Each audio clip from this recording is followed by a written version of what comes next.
جب کسان ہل چلاتا ہے اور فصل پکتی ہے تو چڑیاں آ کے اس فصل کو چگ جاتی ہیں، کچھ دانے اٹھا کے لے جاتی ہیں۔ تو روایت میں آتا ہے کہ وہ اٹھائے ہوئے جو دانے چڑیاں لے گئی ہیں، اللہ ان کو بھی اس کسان کے نامہ اعمال میں صدقے کے ثواب میں لکھتا ہے۔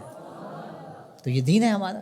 ما وضع فی امرأ فہی صدقہ، جو تم کمائی بیوی کو لا کے دیتے ہو، اس کے منہ میں رکھتے ہو، برگر کھلاتے ہو، تو بیوی کو جا کے تم جو چیز کھلاتے ہو لا کے، اور اس سے وہ خوش ہوتی ہے اور تمہیں بھی اس سے مسرت ہوتی ہے، تو فرمایا کہ وہ جو تم نے کمائی کر کے لقمہ لا کے بیوی کے منہ میں دیا اور وہ خوش ہوئی، تو فرمایا تمہارا وہ بھی نامہ اعمال میں صدقے کے کھاتے میں لکھا جائے گا۔ تمہارا دین تو کتنا آسان دین ہے، تمہارا دین تو اتنا اچھا دین ہے۔ صرف یہ ہے کہ نیت کے فرق سے میں نے کہا چور اور چوکیدار بنتا ہے، اس نیت کے قبلے کو درست کرنا ہے، اس لیے اس کو ثلث دین کہا گیا ہے، انما الاعمال بالنیات۔ تو ہم اس کے لیے جیتے ہیں، میری زندگی کا مقصد تیرے دین کی سرفرازی، میں اسی لیے مسلمان، میں اسی لیے نمازی، بات ختم۔ ہم بس اسی کے لیے جی رہے ہیں، اسی کا حکم ہے۔ اپنی اولاد کی اچھی تربیت کرو، ان کو دین کے سپاہی بنانا ہے، اس کو اللہ کے مطیع اور فرما بردار بندے بنانا ہے۔ اس کے لیے جو تم کوشش کر رہے ہو تو تمہارا یہ صدقہ لکھا جا رہا ہے۔ تم مجاہد فی سبیل اللہ ہو، تم اپنی اولاد کے لیے اس لیے کمائی کر رہے ہو کہ ان کو جو ہے وہ اللہ کا ایک مطیع بندہ بنانا ہے۔ تم اپنے ہمسایوں کے ساتھ اس لیے سلوک کر رہے ہو کہ ہمسائے اور اللہ رسول کا حکم ہے اور میں نے ہمسایوں کے ساتھ اچھا سلوک کرنا ہے۔ تم رشتہ داروں کے ساتھ نبھا رہے ہو ان کے تلخ رویوں کے باوجود بھی کہ اللہ رسول کا حکم ہے، لہٰذا میں توڑ تو نہیں سکتا، لہٰذا اللہ اس کا بھی تمہیں اجر عطا کرے گا۔ ان تلخ رویوں کا تمہیں تمہارے نامہ اعمال میں اجر و ثواب لکھا جائے گا جو تم سہتے ہو اور برداشت کرتے ہو۔ تم سردی سہتے ہو، تم گرمی سہتے ہو، تم مشکلیں سہتے ہو، تو یہ ساری تمہارا دین ہے، چونکہ تمہارے دین کو اللہ نے بہت خوبصورت بنایا ہے۔ تمہارا دین اور تمہاری دنیا الگ نہیں ہے۔ ایک صحابی کو حضور نے دیکھا کہ وہ بہت کمزور تھا، تو فرمایا کہ تمہاری یہ کیا حالت ہے، تم اتنے کمزور ہو؟ اس نے کہا میں نے اللہ سے ایک دعا مانگی تھی، شاید وہ قبول ہو گئی ہے۔ فرمایا کیا ہوا؟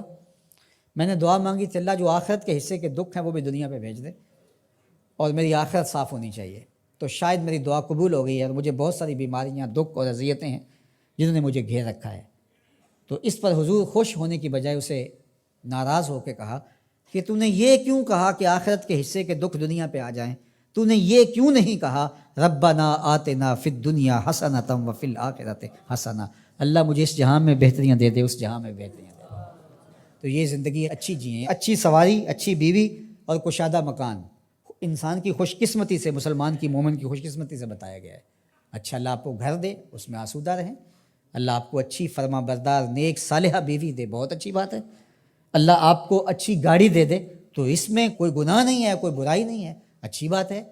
یہ نہیں ہے کہ دین یہ ہے کہ آپ اپنے تن کے کپڑے بھی اتار کے پھینک دیں اور سردی میں ننگے ہو کے بیٹھ جائیں، یہ کوئی دین ہے، یہ نہیں ہے۔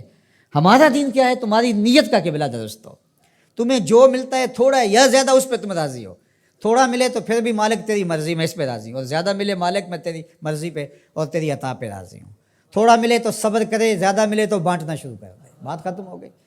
اور کاروبار کرے تو اللہ کی رضا کے لیے جائے، اور بچوں کو ایک اچھی تربیت کی نیت سے گھر سے نکلتا ہے۔ حتیٰ کہ جو کاروبار کرتے ہوئے مشقتیں آتی ہیں، ٹینشنیں آتی ہیں، پریشانیاں آتی ہیں، جھٹکے لگتے ہیں، انسان کو گاہک کے رویے کی وجہ سے کسی نے ادھار لے لیا، وہ پیسے نہیں دے رہا، بار بار اس کو کہنا پڑتا ہے، اس کے سخت اور تلخ رویے ہیں، یہ جو جھٹکے اور تکلیفیں اور جو ٹینشنیں آتی ہیں، اس تاجر کو اللہ کی جانب سے اس کا بھی ثواب عطا کیا جاتا ہے۔ تو یہ کتنی کرم نوازی ہے اس کی، اور کتنی رحمت ہے اس کی جو اللہ تعالیٰ نے اہل ایمان پہ رکھی۔